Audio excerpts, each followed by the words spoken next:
I'm Mike Kerley. I'm the manager of Henderson Far East Income, and I'm going to talk to you mainly today about why we think Asia is pretty attractive, and then a little bit about Henderson Far East Income. And I know I only have 15 minutes, so I apologize if I rush through some of these slides. So let's just talk a little bit about a bit of history briefly, and look at what's happened to the major regions around the world over the last 3 years, i.e.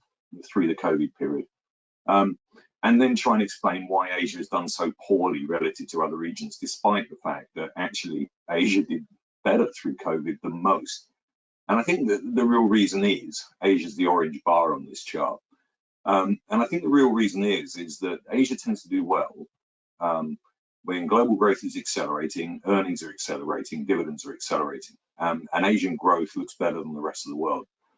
Now, what we've had in the last 2 years is a period where you look at the orange bar in terms of earnings growth and GDP growth, Asia wasn't exceptional. We had very strong growth out of a lot of economies across the world and very strong earnings growth, coming off a low base, albeit, but Asia didn't really stand out. When you look at some of the revenge spending that happened in certain places across the world post-COVID, that put some very big growth numbers out there for the UK in particular, but the US, etc. And that's not really an environment where Asia tends to do well. Asia tends to do better when growth is exceptional relative to the rest of the world or higher. Now, the reason why we're so optimistic is we think the next 2 years is where Asia really excels. And if you look on the far right-hand side of this graph and you look at that orange bar, all of a sudden it does stand out. The rest of the world will be going through a pretty tough time in the next 2 years. Growth, no growth, even recession. It's a little undecided, but either way, most of the world will be growing below trend, whereas Asia will see growth accelerate through 2023 and 2024. And that is usually tied up with a period of where Asia does a lot better than when we've seen in the last few years. So we can look at that in line form. And again, you know, when you look at the GDP on the left-hand side of this chart, again, COVID wasn't really an event for Asia. It had a negligible impact on GDP and not a material impact on earnings. But again, I'd highlight the next 2 years on the forecast there for 23 and 24. These are the IMF and OECD forecasts. And you can see Asia continuing that positive trend, whereas the rest of the world starts falling. And although consensus suggests that there are some earnings upgrades to have in certain parts of the world on the right-hand chart, I would argue that those may be a little optimistic, especially considering what the OECD is expecting for GDP growth. Very difficult to drive earnings growth when your economies aren't growing. So yes, Asia's had a tough time, but I think the reasons for Asia to outperform have now reversed, and the next couple of years look pretty bright, especially compared to the rest of the world. The other issue is inflation, and that's clearly at the forefront of most people's minds. And again, here I think Asia is different. In the rest of the world, we have very high levels of inflation, and it's not just in the transitory areas of food and energy. It's in wages and rents, and these tend to hang around quite a lot longer. And the reason for that is because we had lots of government incentives, lots of excess liquidity in developed markets, which found its way into asset prices and fairly tight labor markets. My personal view is that inflation will remain elevated across the developed world far more than we would expect, and maybe it might be difficult to cut interest rates in that environment. From an Asian perspective, we don't have tight labor markets, and we don't have elevated asset prices. So most of the impact on inflation for the region is more transitory, more food, energy, commodity pricing. And that, I think, gives us more chance to see interest rates peak earlier in Asia and maybe even come lower as we look through this year and into next. Much more flexibility in the region than elsewhere. Valuations still look quite attractive, especially if you look bottom left, roughly in line with where we've been on long-term averages, and on the right, still pretty cheap relative to the rest of the world. So I wanted to talk a little bit about China, because one of the reasons why I think Asia's done poorly is because China is such a large part of the region, and as we know, performance in China has been poor. And these are just 4 charts showing you some economic data really for the last 10 years. But I think you need to focus on the bottom right-hand corner of these charts. And 2022 was a very poor year. We only saw 3% GDP growth in China, which is the lowest we've seen in decades. And virtually all of these metrics have turned lower: retail sales, property prices, PMIs. But what we have seen since the end of October is a material change. Zero COVID in China has been abandoned. We've seen borders reopening, very much a focus on growth rather than containing disease and how it the economy. International relations have changed, and this is something that surprised me and surprised a lot of people, that we're seeing China actually re-engage with the rest of the world after being quite insular for the last few years. We've seen that with the US, we've seen them opening borders with Australia, which have been closed for a number of years. And Xi's New Year's speech was much more toned down about Taiwan than we've seen in the past. And the other area, of course, was the private sector, which was under regulatory scrutiny for a lot of last year. But now Xi has talked about how important the private sector is for economic growth. So a lot of the things that held China back have now changed. And they really have changed. And the people have embraced it. And these are some pictures taken over the New Year period. And I mean, it basically shows that people have returned to shops. If you try to get a booking in some of these 2 restaurants, then the queues were 120 and 40 tables in the queue. So people are embracing this opening up. Now, I don't imagine this is going to happen in a straight line. We have Chinese New Year at the moment, a lot of travel. So actually, I believe there were some stats suggesting that 70% of people in Shanghai had COVID over December and January, and that applied to a lot of the tier 1 cities. Now, as people start moving around in the next 2 to 3 weeks, we could well get further spikes of cases in tier 2, tier 3, tier 4 cities as people return home.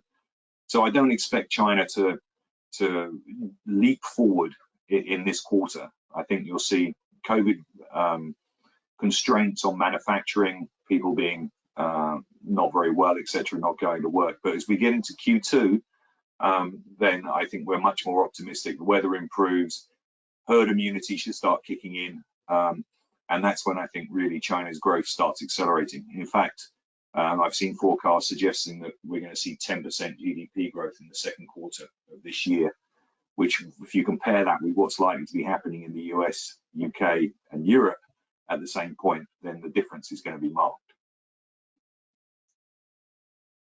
And I think the biggest thing here is revenge spending. I talked about revenge spending in other economies, you know, people getting subsidies from governments, etc., to help them through COVID, people growing savings. As you can see from this black line here, this is US personal savings, and you can see the spike during the COVID period. And what happened afterwards is you had a retail boom and a travel boom, for that matter, as people who hadn't been able to spend go out and spend. Now, this is yet to happen in China. And if you look at that shaded area, which I've highlighted here as excess savings, this is a considerable amount of money. That's about $2 trillion that the Chinese have saved, in excess of what you'd normally consider that follow that trend line. Now, I'm not saying that all this is going to get spent at once, but I think there's some, if you look at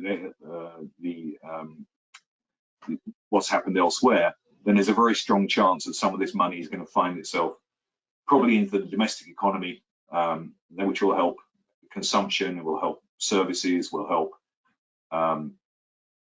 tourism as well. And all of that should be very positive for the trends in growth. This isn't just a China story. I'm not just here pushing China. The impact of the region is marked. China is by far the largest trade partner of virtually every country in Asia, accounting for 50% of trade with Korea and Taiwan and Australia. Obviously, it's very significant with Korea, but also Australia, and tourism has a big impact on some of the ASEAN countries like Thailand, etc.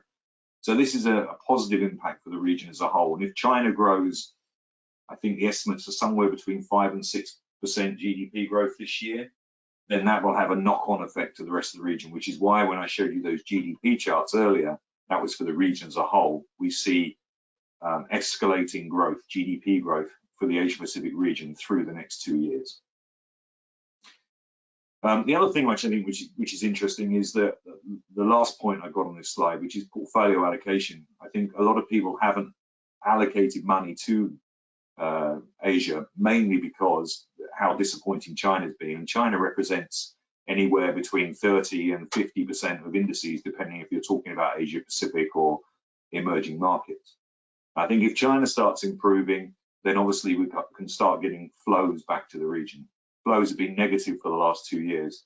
I wouldn't be surprised at all if that reverses over the next 2.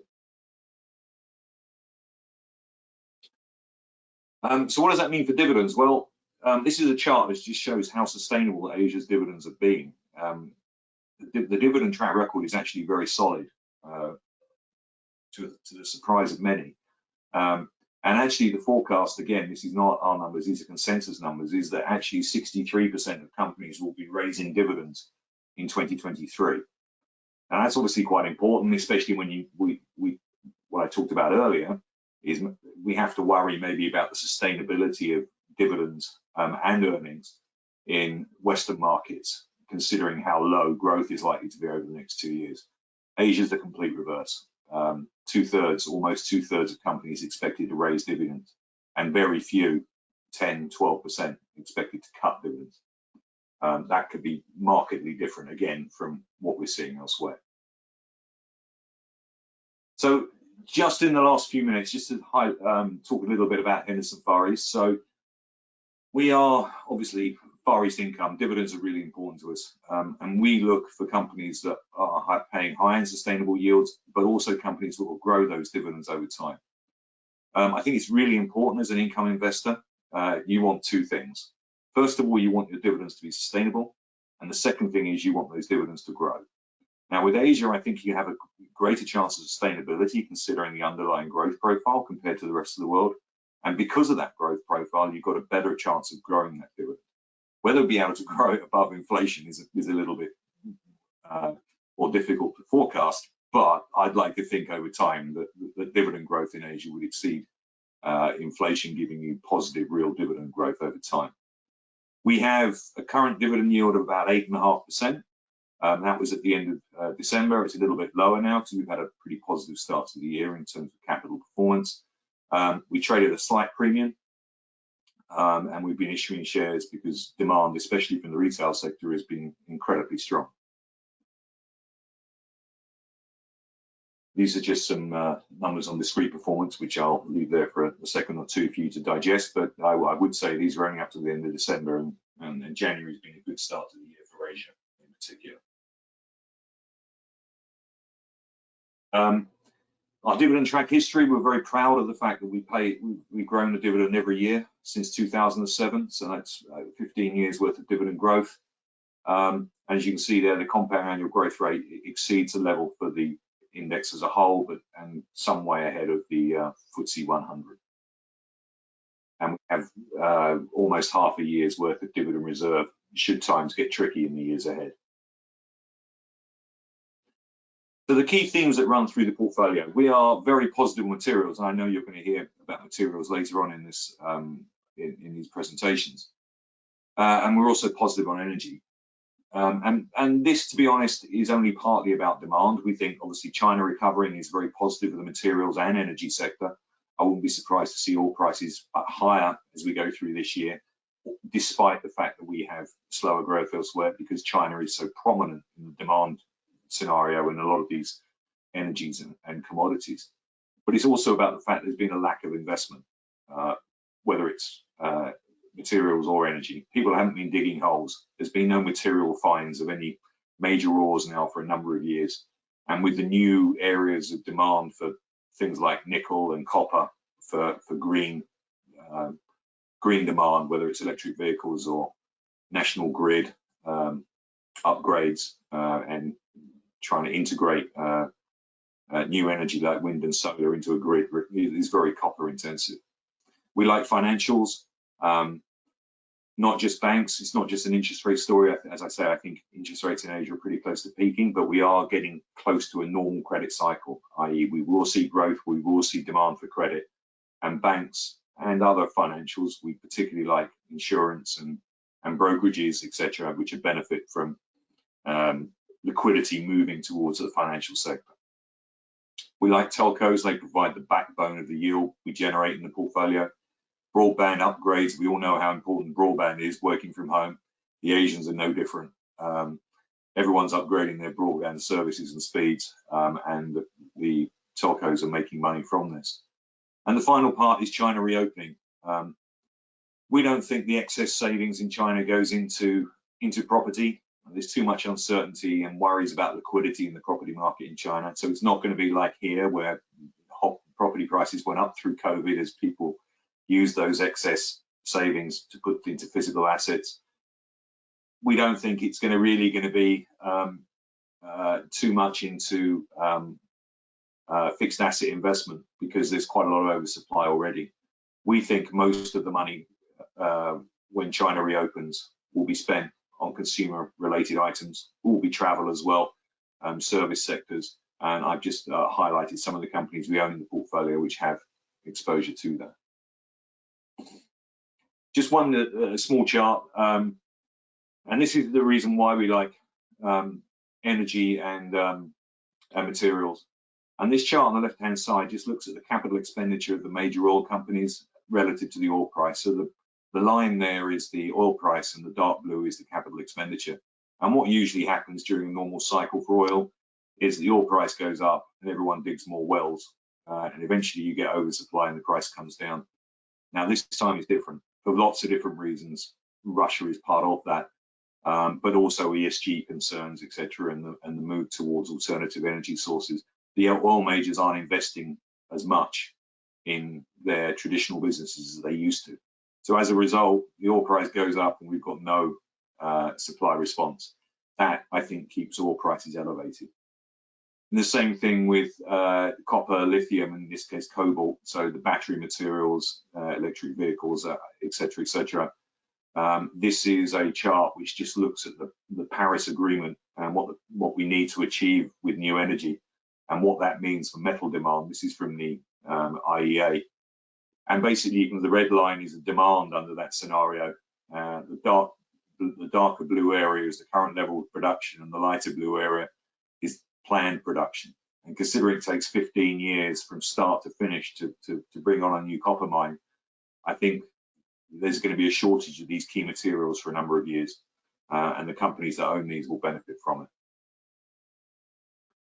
So, in the sense of time, I'm going to quickly go through these and just talk a little bit about the risks and then summarize and then open to questions. So what could go wrong with this? Well, persistent inflation in the West could keep interest rates higher than we expect. And we don't know what central banks are going to do, but they may well instigate recession in order to get inflation levels down to levels which meet their targets. If that does happen, then a global recession will impact world trade. Asia is a large exporter, and that will hurt growth. We're not relying on exports for growth in the region, but it's certainly at the margin wouldn't help. The China reopening story is not a straight line from COVID to non-COVID. There's plenty of chances that COVID cases spike. There is chances again that hospitals get overrun, etc. Or there's a new variant develops. But I think that the path of travel here is clear, and it's highly unlikely, I think, that the Chinese will reverse that trend. Geopolitical tensions, I mentioned, have got better, but there's lots of structural differences that remain between the US and China, and they could flare up at any point. And the final thing is, we think we will get higher oil and commodity prices, and that's going to be a negative for certain parts of the region, especially the ones which are massive importers of these products. India will be a prime example of that. So finally, Asia has underperformed. The reasons why Asia outperforms haven't been in place for the last few years, but we think they are in the next two. i.e. the positive trend of growth compared to the rest of the world. Unlike the rest of the world, China will be easing, and that's really very, very important for the region as a whole. So we're going to get accelerating growth in China over the next 2 years and the region compared to benign, below trend growth elsewhere. Valuations, although the markets have moved a bit, Asia has really underperformed for a very long time. And there's plenty of room, potentially, if earnings accelerate, that valuations can move higher. We think that dividends are one of the more interesting stories in the region, and certainly compared to the rest of the world, just for diversification cases and for sustainability and growth. We think Asia looks well placed compared to elsewhere, and we have positioned the portfolio pretty well, and obviously are beneficiaries of that need for sustainable and growing yield. And I will leave it there. Thank you for that, and I'll hand over for any questions. First up, question about India. India's been in the news recently about record populations. Do you have much exposure to India, and what's your outlook for India? We don't have much exposure. The problem with us is valuation. India is trading at the biggest premium to the rest of the region that I've seen in my investing career, and that almost stretches 30 years. So there's a valuation issue. I don't doubt the long-term story for India, but everything has a price in my view. We don't buy and hold stocks indefinitely and not take valuation into consideration. We also think that, you know, if energy prices go back to $100, there is a risk with it. We get weakness in the Indian rupee, inflation starts rearing, and some of the growth expectations may be overstated. So there are some structural reasons, but the main reason is valuation. Thank you. Next question, dividend cover. Could you talk to the dividend cover going forward, please? Well, as I said, we have a revenue reserve of almost 50% of the current annual dividend. We've covered the dividend every year except for in 2021 with revenue, and we've only dipped into reserves, and that was only very brief and partly because of currency. So in terms of dividend cover, the portfolio, we are well covered by reserves and ongoing income. Are you still able to contribute to reserves at the moment? We did last year, ending in August, but you know, we have a yield which is north of 8%.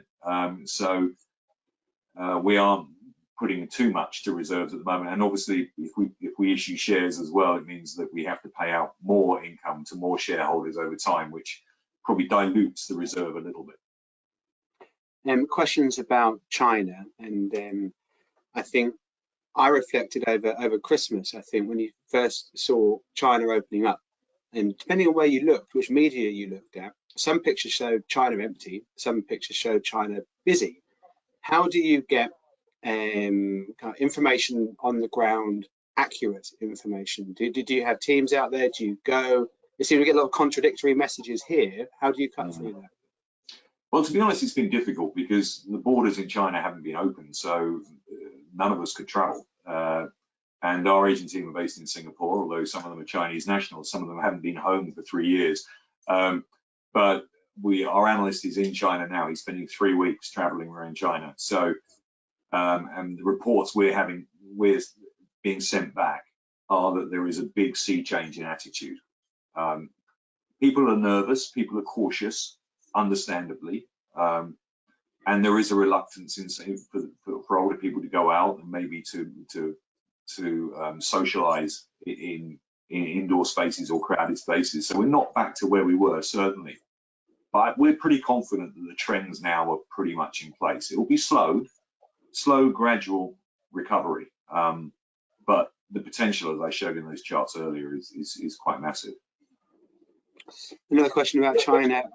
What is the risk to UK investors of interference by the Chinese Communist Party in companies in your portfolio, such as they have done with some of the tech companies? I think the influence is waning.